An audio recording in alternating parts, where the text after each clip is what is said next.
स्नेही बंधु हो, आवाज बढ़ा दो।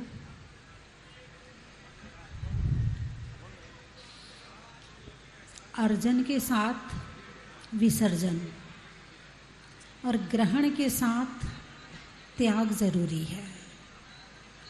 क्या कहा मैंने?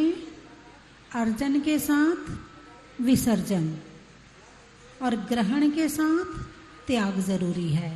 आप लोग सांस ले रहे हो? अरे बोलिए ना, सांस ले रहे हो? कौन कौन सांस ले रहा है? अच्छा, लेने की तो याद है, छोड़ रहे हो कि नहीं छोड़ रहे हो? जब तक सांस छोड़ोगे नहीं तो लोगे कैसे? लेना तो सबको याद है, छोड़ने की याद नहीं है।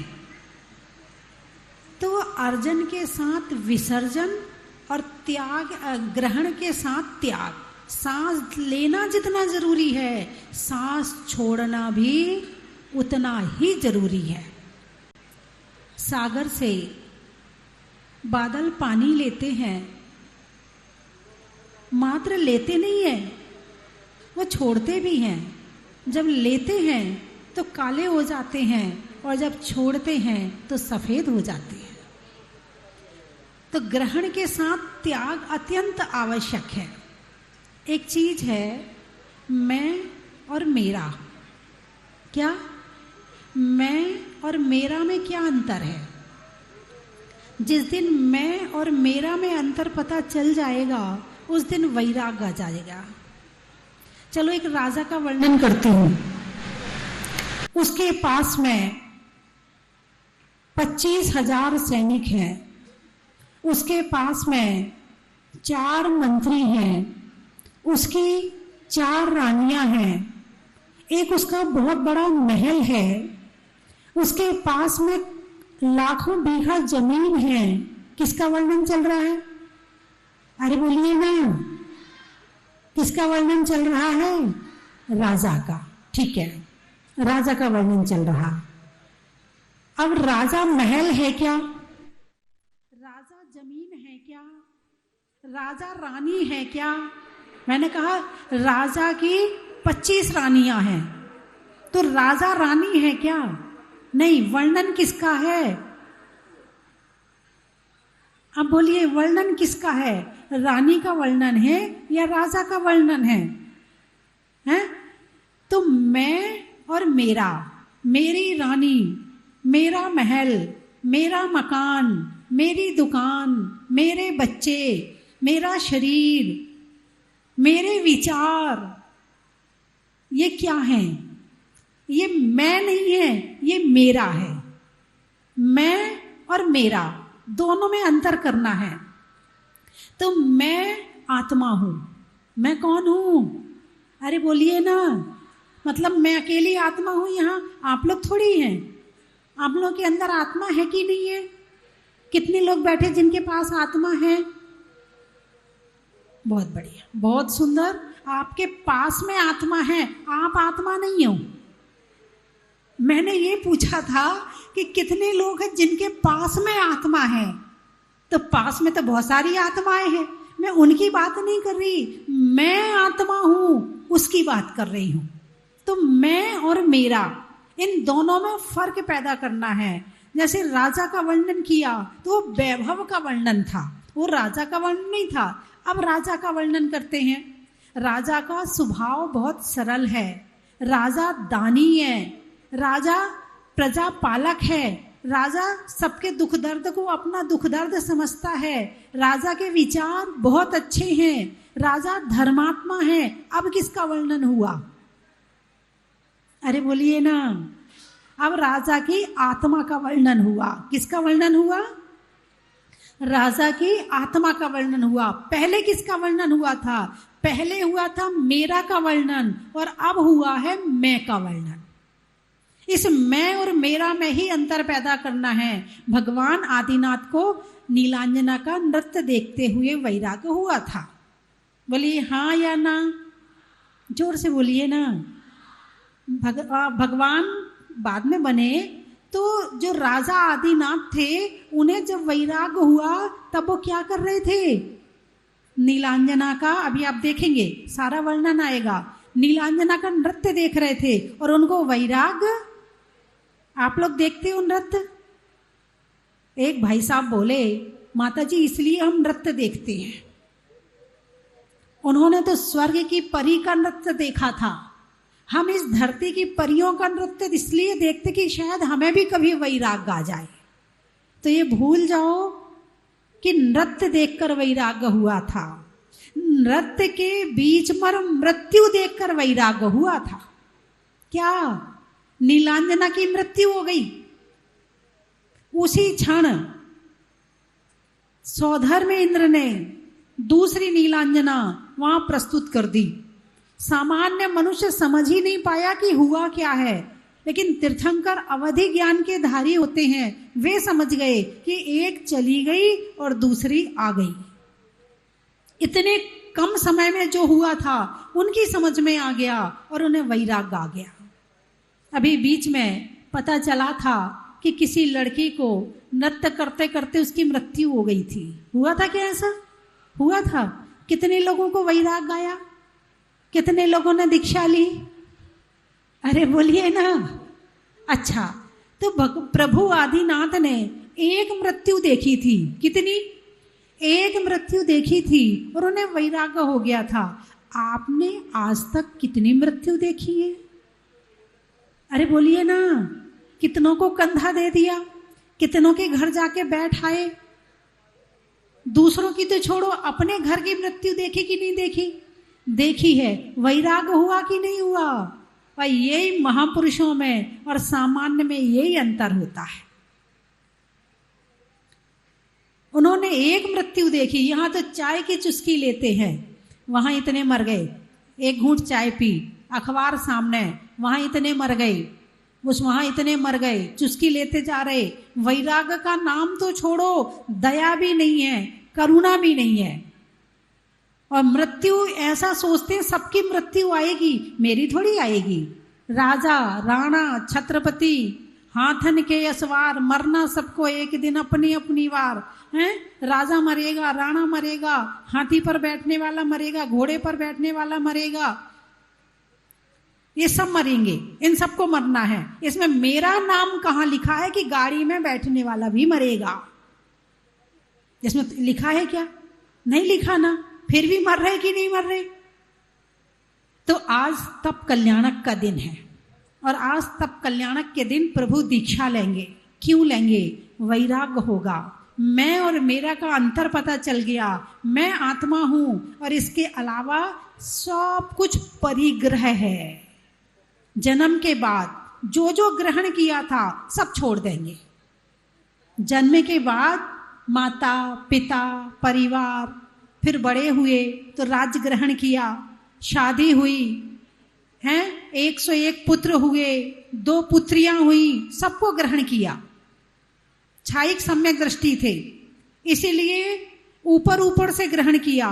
और जो भी ग्रहण किया है आज दीक्षा लेंगे तो सब कुछ छोड़ देंगे। क्या करेंगे?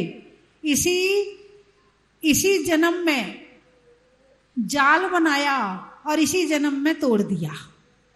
मकड़ी होती ना, मकड़ी। चलिए, एक मनुष्य के कितने पैर होते हैं? अरे बोलिए ना। 2 पैर होते हैं। फिर शादी होती है तो 4 हो जाते हैं। फिर हम 2 हमारे 2, बोलिए ना, 8 हो गए। मकड़ी के कितने पैर होते हैं? 8 पैर होते हैं। मकड़ी क्या करती है जन्म लेने के बाद?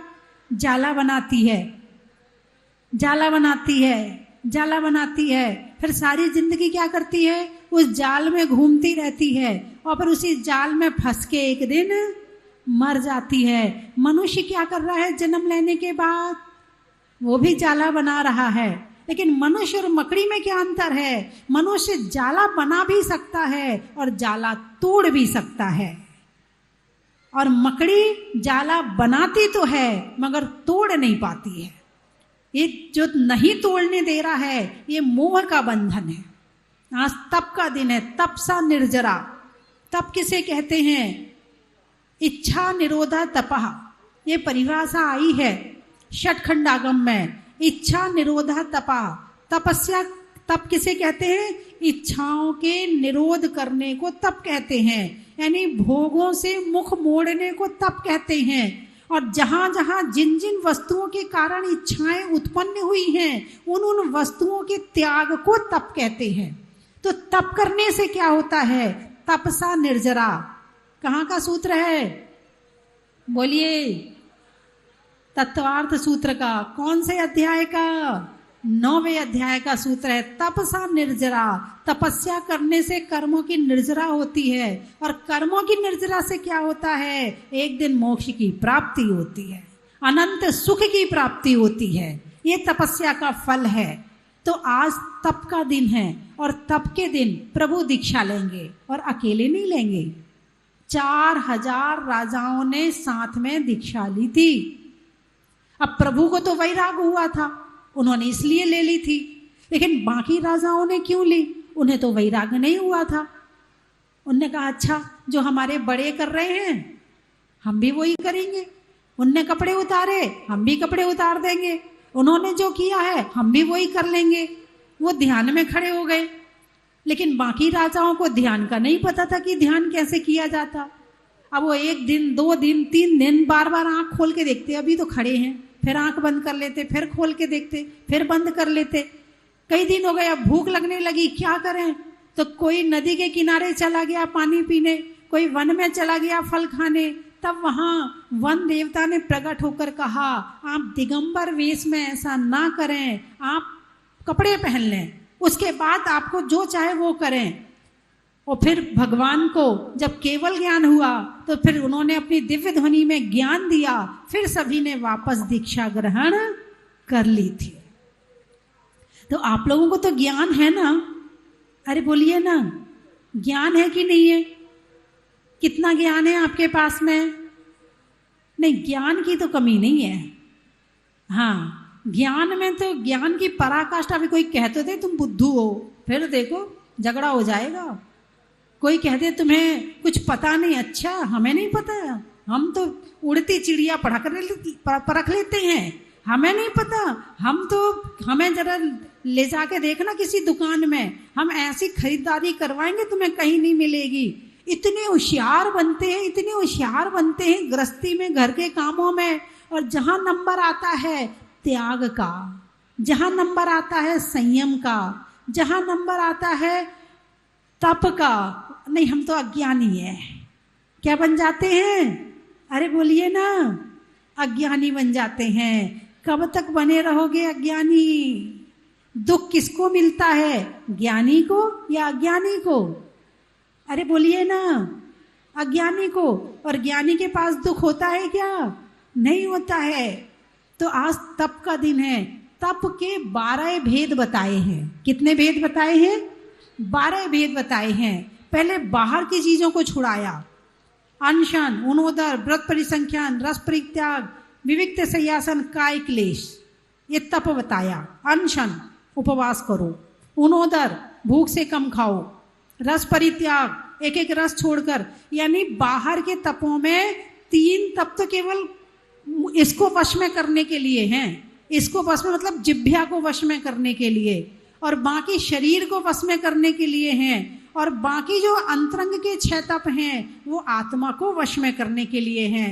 प्रायश्चित, विनय, वैयावृत्ति, स्वाध्याय, वित्सर्ग और ध्यान। इस अंदर को वश में कर, और जिसका अंदर वश में हो गया उसका बाहर वश में हो जाएगा, और जिसका बाहर वश में हो गया उसका अंदर भी वश में हो जाएगा। इसीलिए इसे तप कहा है। सरल रहो, सहज रहो, अभिमान ना करो, कषाय ना करो, ईर्ष्या ना करो, चुगली ना करो, हैं, किसी को सताओ मत, किसी को दुख मत दो। ये भी तप के अंतर्गत ही आता है। और सेवा करो। क्या करो? वैयावृत्ति। क्या बताया है? वैयावृत्ति। वैयावृत्ति का क्या मतलब होता है? सेवा। किसकी सेवा करना है? महाराज जी की। किसकी करना है? अरे बोलिए ना, महाराज जी की सेवा करना है। किसकी सेवा करना चाहिए?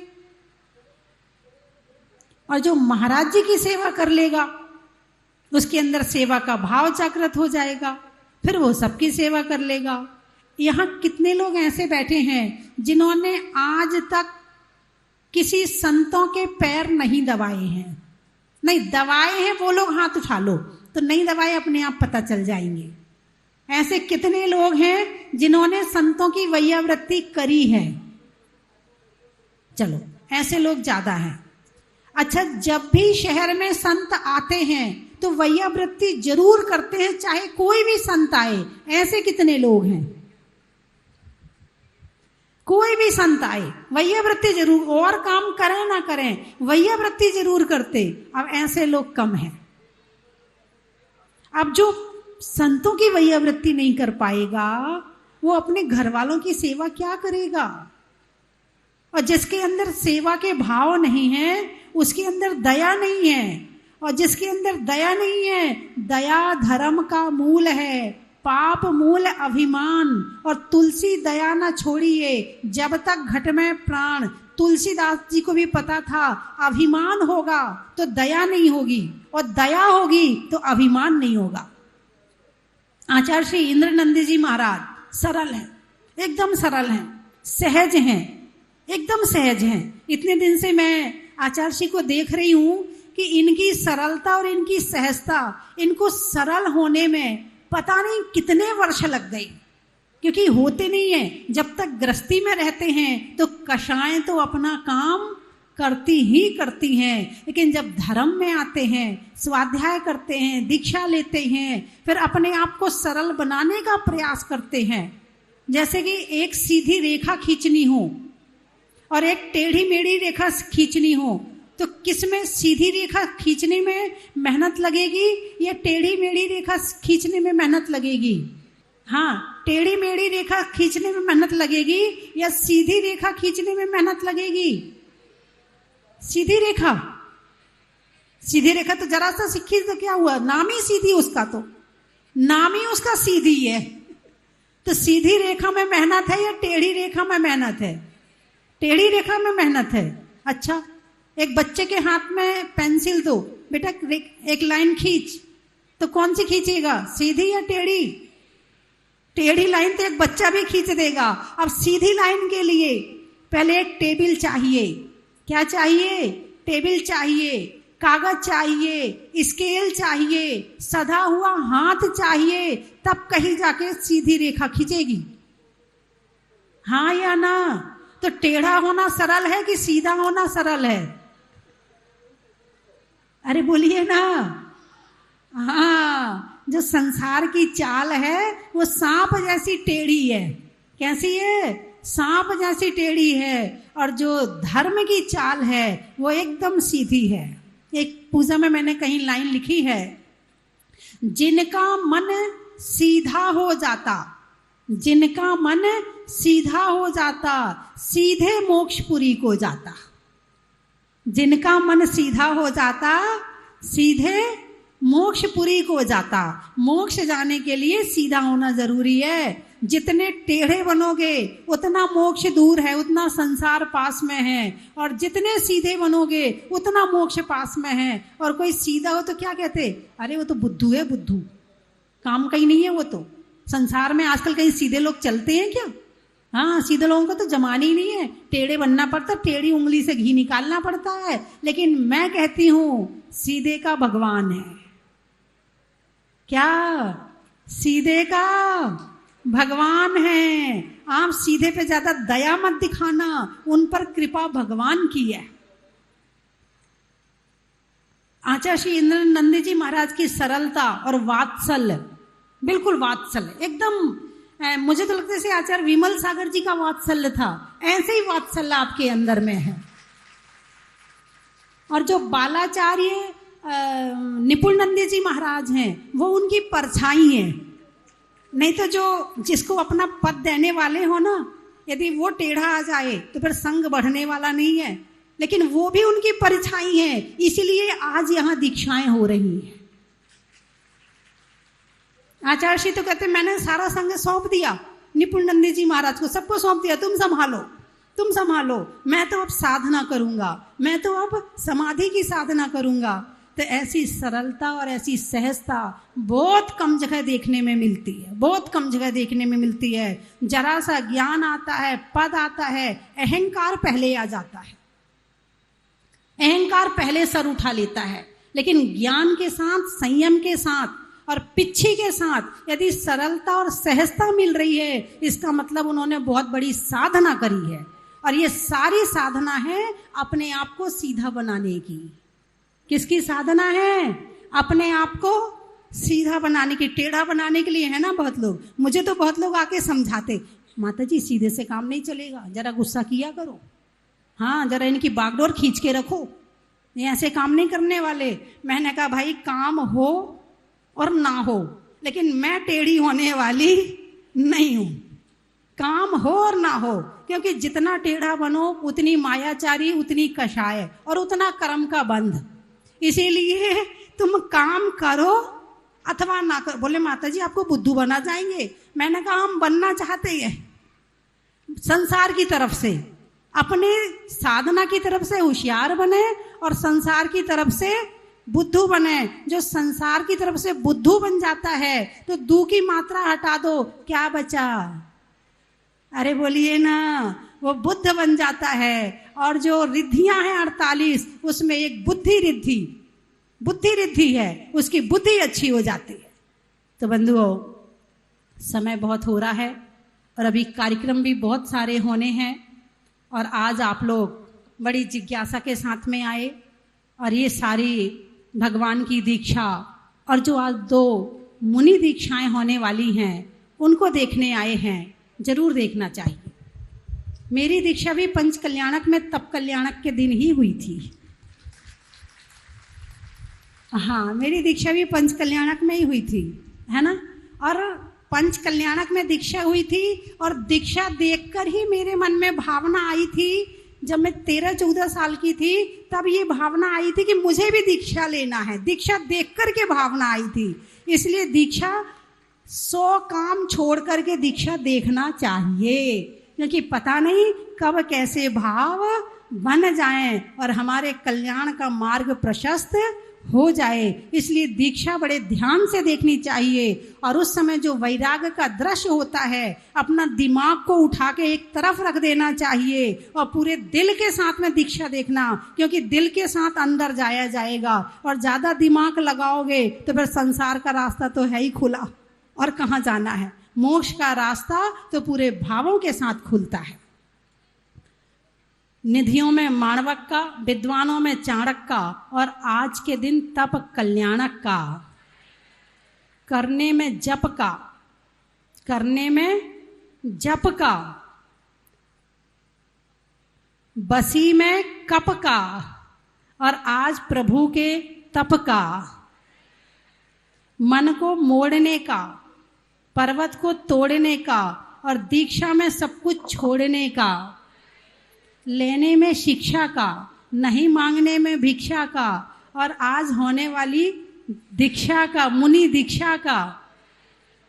और बंधुओं, बहुत सारे लोग हैं जो पारस चैनल पर बैठकर लाइव देख रहे हैं, है ना। हमारे विनोद जी यहाँ पर बैठे हुए हैं, जिन्होंने करीब 2015 में 10 साल हो जाएंगे, 2010 में 11 में पारस चैनल प्रारंभ किया था, है ना।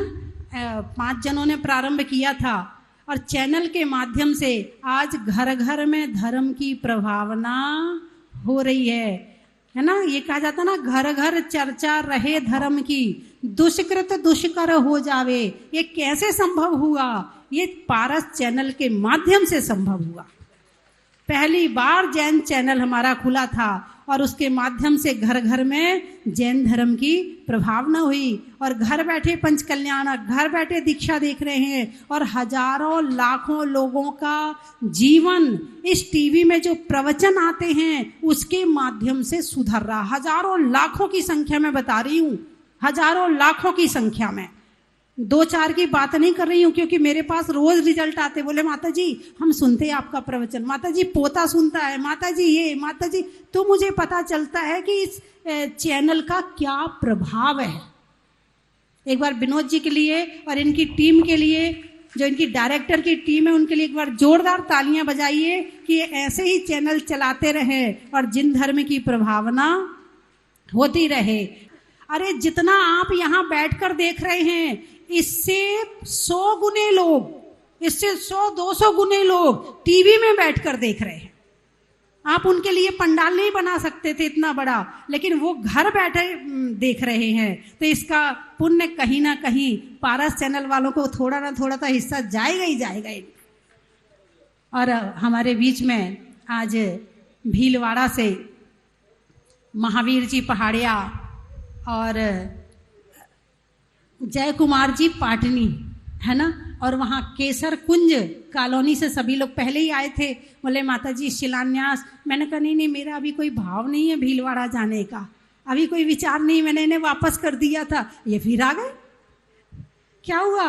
और इस बार तो अकेले नहीं आए हैं, जय कुमार जी और महावीर जी को साथ लेकर आए कि थोड़ा दबाव पड़ेगा, माता जी के भक्त है ना ये, तो माता जी पे दबाव पड़ेगा इनका।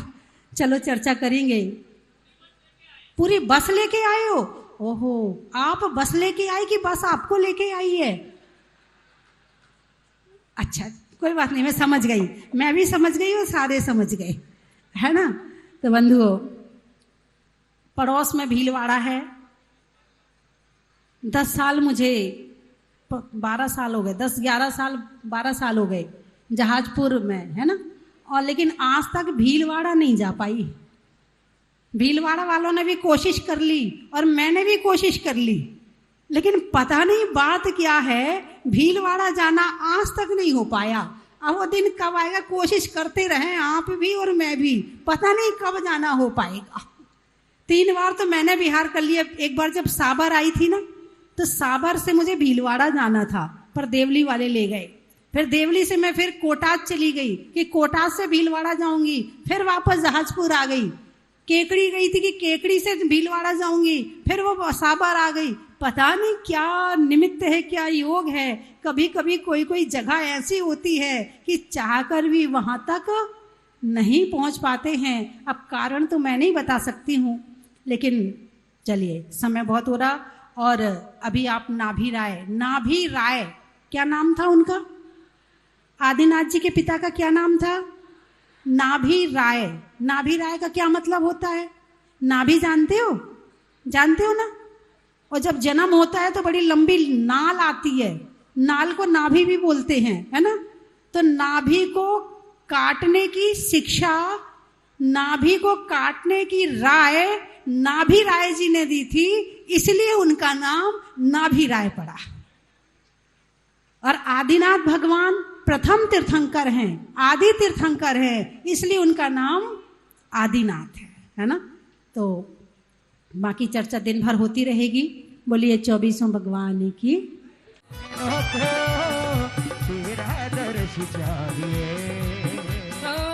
जय जय जय आदिनाथ, जय जय जय आदिनाथ,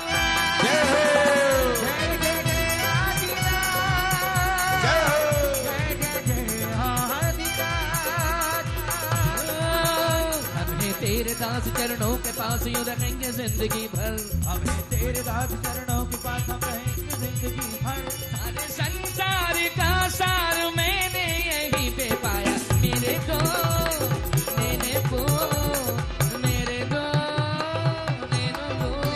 प्रभु तेरा दर्श चाहिए।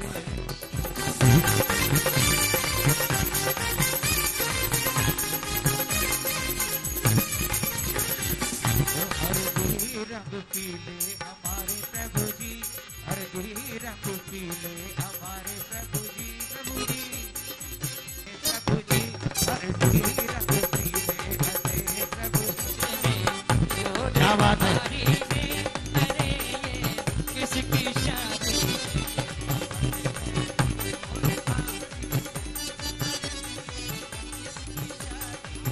अजी अरे ये किसकी शादी है, अरे ये किसकी शादी है, किसकी शादी है, नगर में किसकी शादी है, सावर में शोर भारी है, अरे ये किसकी शादी है, सावर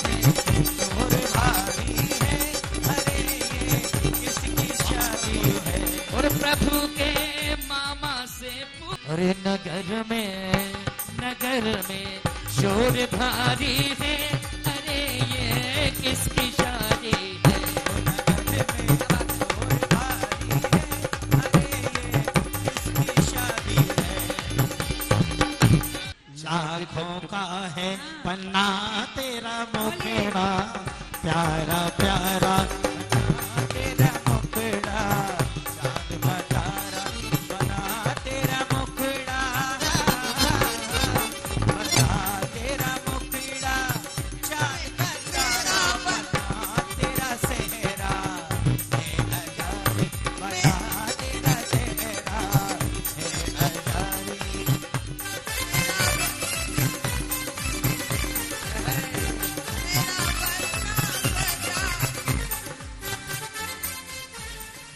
प्यारा प्यारा बना तेरा सेहरा, लाभेदार बना तेरा सेहरा, प्यारा प्यारा बनो तेरी बिंदिया, बना तेरी बिंदिया। भैया भाई कुलदीप जी, यहाँ बन्नी पक्ष भी है और बन्ना पक्ष भी है। इतना बड़ा महल है लेकिन इतनी सारी जनता आई है, तो उधर बन्नी पक्ष है, इधर बन्ना पक्ष है। तो बन्ना और बन्नी दोनों साथ में गा रहे हैं, क्या बोल रहे हैं? और बन्ना बन्नी दोनों घूमे मन की मोटर कार में, बन्ना बन्नी दोनों घूमे मन की मोटर कार में, आतमरूती बाजार में, आतमरूती बाजार। बन्ना बन्नी दोनों घूमे मन की मोटर कार में, बन्ना बन्नी दोनों घूमे मन की मोटर कार में, आतमरूती बाजार में, आतमरूती बाजार। सावर के बाजार में, सावर के बाजार में। अरे बनने के पापा पूछने लगे क्या क्या बनना पड़ते हो, बनने के पापा पूछने लगे क्या क्या बनना पड़ते हो। क्या पूछा?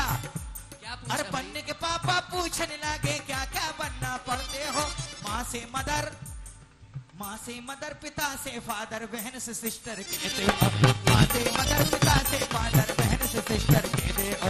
बनना बनने, बनना बनने दोनों घूमे मन की मोटर कार में, बनना बनने दोनों घूमे मन की मोटर कार में।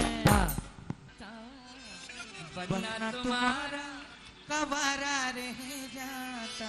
अरे मानो बन्नी का एहसान ये बन्नी ने हाँ कर दी, मानो बन्नी का एहसान ये बन्नी ने हाँ कर दी। बनना तुम्हारा, बनना तुम्हारा कवारा रह जाता, बनना तुम्हारा कवारा रह जाता। कि मानो का एहसान ये बन्नी ने हाँ कर दी। हर ये बन्नी ने हाँ कर दी। के मानो हमारा एहसान ये बन्नी ने हाँ कर दी। अरे मानो हमारा एहसान बन्नी ने हाँ कर दी। मानो हमारा ओ एहसान बन्नी की सहेलियों, बन्नी की सहेलियों, हम जो जिद पर आएंगे, हम जो जिद पर आएंगे, बन्नी लेने आए हैं तुमको भी ले जाएंगे। ये बन्नी लेने आए हैं तुमको भी ले जाएंगे, अरे तुमको भी ले जाएंगे। और सुनो बन्नी वालों, ये सारी की सारी तैयारी रह जाती, सारी की सारी तैयारी रह जाती। अरे बानो हमारा कहता कि बन्ने ने हाँ कर दी। मानो हमारा एहसान ये बन्नी ने हाँ कर दी। अरे मानो हमारा एहसान बन्ने ने हाँ कर दी। मानो हमारा एहसान ये बन्नी ने हाँ कर दी। प्रणाम, बारंबार प्रणाम। इस सचमुच इस क्षेत्र का इतना अतिशय है कि मैं जनवरी से अभी तीसरी बार आ रही हूँ यहाँ। बस यही मैं सोचती हूँ कि भगवान मुझे बार बार आपके दर्शन नसीब हों और मैं बार बार आपके चरणों में ऐसी ही आऊँ। नमोस्तु भगवान, नमो। रघुनाथ की जय, मुनि सो रघुनाथ की।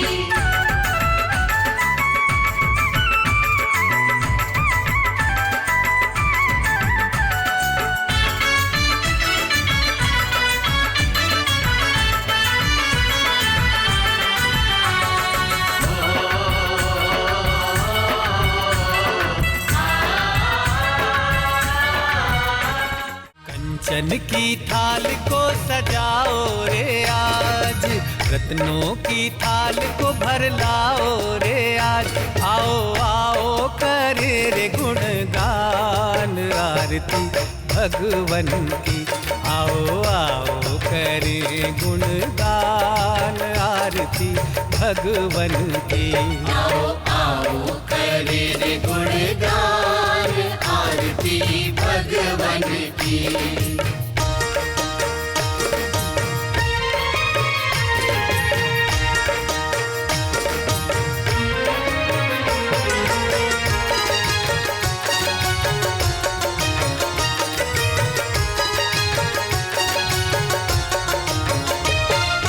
पिता सुमित्र के राज दुलारे, माँ पद्मा जी के नैनों के तारे। पिता सुमित्र के राज दुलारे, माँ पद्मा जी के नैनों के तारे।